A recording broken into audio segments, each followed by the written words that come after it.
alright, muri yeZimbabwe usana vatiri kuita zvekare pano paTirare 263 pano pachange ndichikuzivisai manews updates ezvinhu zviri kuitika munyika yedu yeZimbabwe. Kana uchiri munyowani pathis YouTube channel, kusubscribe mahara utena on the notification bell kuitira patinoramba tichidzoka neamwe manews updates uchangori kutanga kumawana panapo uchange uchiwana manews updates ezvinhu zviri kuitika munyika yedu yeZimbabwe. Saka please subscribe and turn on the notification bell. Vadikani, muzuva ranhasi ndine update iyo. First update iri kuenderana naProfeti Weuta Magaya. Kutaura kwatiri kuita Prọfeti Weuta Magaya vari mumaoko emapurisa. Sorry, dakuopena phone.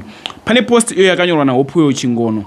Hopeweyo anyora post ndididi Hope andikuti vane zvavo vakanyora post vachiti Can I prophesy? Zvikanzi the fake prophet Weuta Magaya will be out of jail this week. Money talks in country. Ndo zvakanyorwa naDD Hope vaitaura ivo kuti mari ndo inoshanda. Fake prophet Weuta Magaya vari kubuda mujeri this week. Ndo mutauro wazvo akaitwa papost yakanyorwa naDD Hope. Ndokumbototaura zvarofuka comment section kuti boy yakaitwa naDD Hope yavakanyora. Next update inyaya iyo yevidhiyo raProfeti vari kunzwa nemukurumbira vakabira mukadzi mota, ishirikadzi mukadzi akabirwa mota nemba, vachitaura kuti zvese zvawakabirwa zvichadzoka, saka sarenda zvinhu izvi kuno kuchechi. Aiwa, ndine vidhiyo mutaurirwa unyimwa sembare dzekumusana. Ndatizvionerei vidhiyo. Much love. Hii mimi unofona hivi. Ndimefona dano so. Ya, ndinenda ifona mambo. Ndaiti ndikubate nenyaya yamakandibatsira iyi. Ndine meveve vakamboya vachitsvaga rubatsiro panhau yezvinhu zvangu. Imba nemota zvandakabirwa namufundisi nemari. Pepe weti chakaitike pai. Inini ndakashayikirwa nemurume wangu. After ndashayikirwa nemurume wangu ndakaenda kuna pastor. Ndio waiti hama dzemu wako dzida kutorera zvinhu chichakazaiti. So mukuda kutorerwa zvinhu ndaitsvaga rubatsiro kwakawanda wanda. Ndakazosvika pana pastor vakati vanokwanisa kundibatsira muprocess. Ndara ndio Prọfeti. Alright. Saka imimi Prọfeti ndimavona zvakakodzera kuti mubatsira amaya makasaina napasi. Hongu ndakavabatsira ndakasainira nawo zvichwadi. Wakupa chiine chiya amaya? Amaya vakandipa imba nemotokari rerudzi repickup. Wakupa imba nemotokari? Hongu. Kopesa panzi namaya iwo vakapano vachitaura chiti iwewe wakakuti chindipa zvinhu zvangu. Zvinhu zvakazvina kufamba 3 years 4 years. Imba yanga wasira iwe bosi, hanzi wakatora imba 1 nemota. Zvakabatsira vakasara nemba imwe chete. Imba yacho amaya vakazotoiburitswa nehama dzemurume. Ndekuti murume wanga afa, wanga wasina kubereka mwana nemurume wavo. Unandotaura. Ivo vakatora advantage yekuti iyi ishirikadzi. Wakaitorera imba, wakaitorera mota. Uchiti chaibatsira, asi wakabva watiza kuenda kuBotswana. Saka chakutuma kudzoka chii? Iwe wakatiza nezvinhu zvemunhu. Maproperties wakapiwa. Nhasi uno wakaenda kukoti iyo imba wakaiwina ndokuti makasainirana. Asi amaya yavo imba wakaitorera wakadyiwa nekoti. Wakaitora nehama dzemurume wavo. Nhasi amaya havasina chinhu chavanacho. Asi iyo nhasi wakudzoka pano wakati mambondibatsirei. Nai munhu waMwari. Shoko raMwari ndozvanotaura. Saka pandaita pano mambo, amaya vakambonditaurira nezvenhau iyoyo kuti kune kwawafamba. Asina anozvitora sechokwadi, anozvitora serious. Anguti matauri wavari kuita.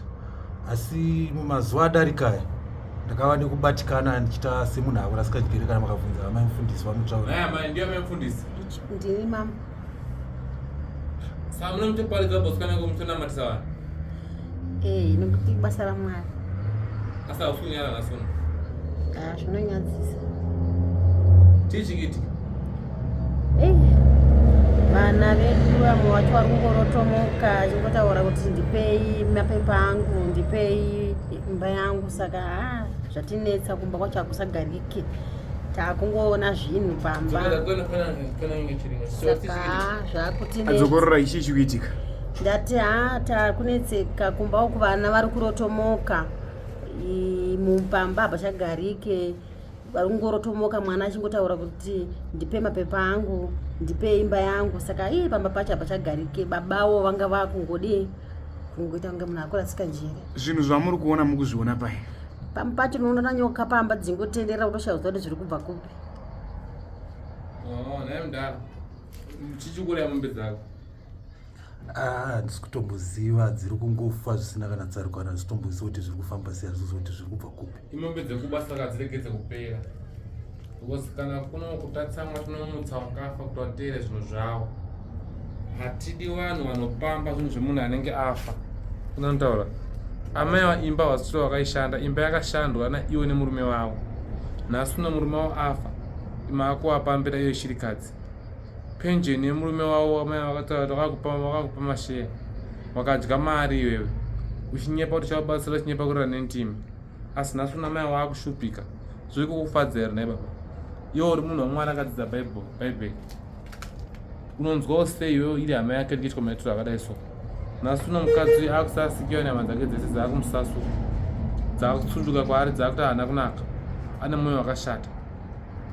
Unoda kwako iwewe? Chokwadi ipapo ndakaita izvi nekusaziva, ndingatoti umbavha hwandakaita. Taura muri Zimbabwe kuti stori zvenyu vandakabira. Aiwa, ndinoti kune vose vandakabira, kune vose vandakatadzira, ndinoti sori zvenyu. Vandakavhara mari dzavo, vandakavhara vazhinji, ndinoti sori zvenyu ndiregerereiwo, handichazokufa ndakazvita. Mufundisa nedzimba dzakawanda dzokuvhara vanhu. Ichokwadi vakawanda, nekuti inini after vandita apa vanditorera zvinhu, ndakazongotanga kutaura taurawo nevamwe vainamata navo, vakatonzi vane makesi akati wandei ekutora zvinhu zvevamwe. Vamwe vaitotiwo even nevakadzi vari kutora. Ndo manzwiro andakazviita. Nai musekure munonyadzisa munaruzha. Chokwadi mama, Munonyadzisa musana shabo kupinda. Hazvidi pamuti hamuzvidi pamuti, hazvidi pamuti mutete unooma. Zvinoda kuti kana taakugwambura makwati, tigwambure makwati pamuti mukobvu, nekuti mutete unoita sei? Unooma.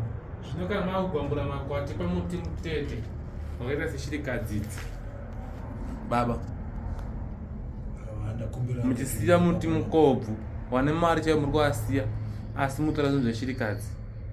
Iro shoko raMwari rinotaura kuti shirikadzi, chengeta shirikadzi nerera.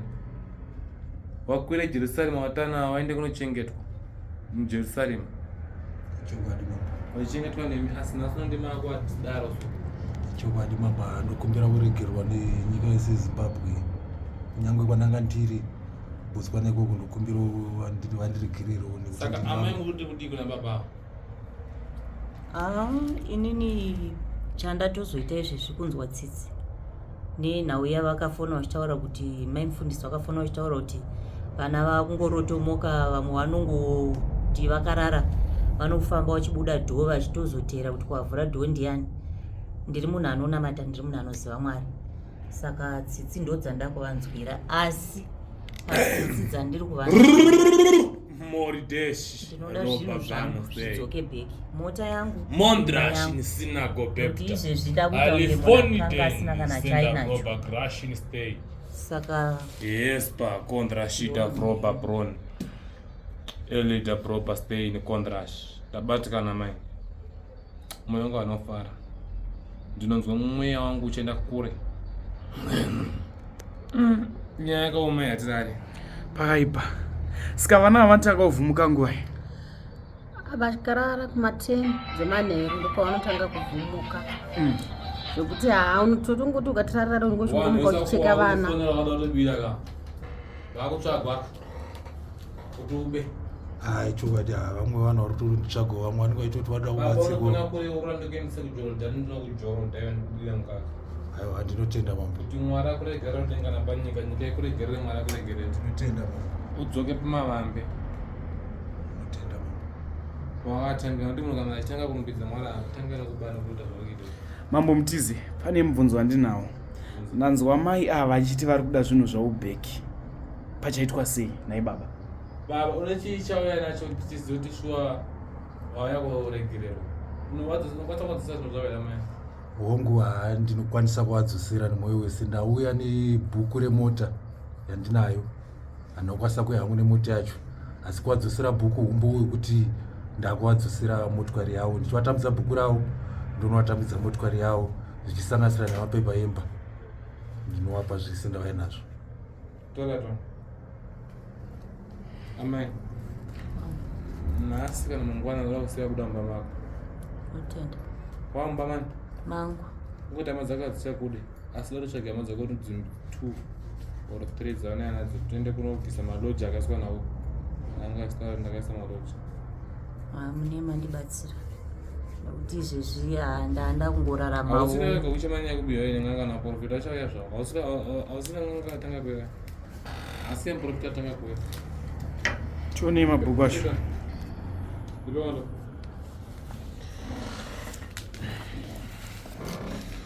Ndiri mota kai.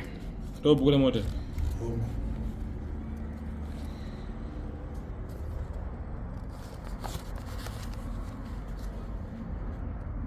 Yeah. Oi, pick up. Une utsinye mdana. Une utsinye emba amai. Rivembe ine mota. Ndinotenda muna Mwari makandibatsira. Nanda. Makandibatsira ndinotenda. Saka mudhara handisati ndakumusunungura ndichangomuregistera chete. Nanda. Ndinotenda. Nyoka dzaari kuona pamusha pake hadzisi nyoka. Mweyo murume wako wandakagadzira pandakaenda kugwara ke pai. Alright. Ari ane nzira dzakasiyana siyana. Taurira muri yeZimbabwe chimwana kuti zvinhu zvemunhu akafa hazviite sei? Hazvipambwe. Kunyange dzakaita hama dzemunhu wacho iyeye. Imba yako yakatora nhama dzemunhu wako ndichaidzosa.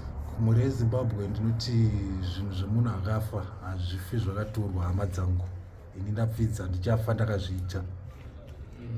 Nekuti kana munhu ane simba unokuwara. Ko mama munoda kuti iyo chii kumhuri yeZimbabwe?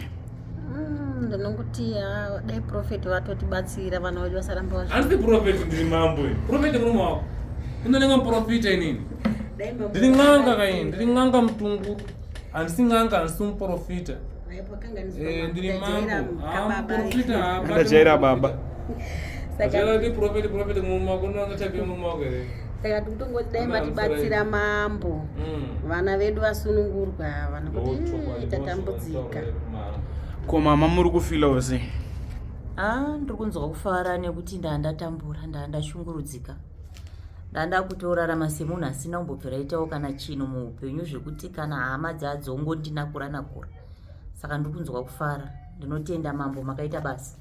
Asati ndapedza basa kamera kunditenda ati uyu murume nhasi vakomana vangu vachatakura motikari. Atari nhasi vakomana vangu vachapinda vachavatakura nemota. Vachaenda nawo. Baba wasvika kumba kwavo tora hama dzako andachatanga dotora hama dzavo. Voenda pamai amaki yavo. Voudza maloji amai avo vega deadline nemaloji ati musi wakati nemabuda mumba. Anoenda kugara mumba menyu. Mota iyo vakomana vangu vanofanira kuiona. Mazvinzwisisa. Aiwa ndapanzwa. Saka mota taura kunokwiri kupi? Mota ndakaipaka iri pamba. Pamba pachaipapa? Hongu. Shit, ndanoroyewe. Wavatomhamiswa ivo mundarayiva. Wavatomboreketwa yachaona. Ndaitomboishandisa zvangu, ndaitomboitakurisa maskiripa zvangu asi pari zvino iri pamba. Haina kuparara. Aiwa haina. Iye mundarayiva ndimboda muroya zvandakaita mundarayiva mupurwa iwe.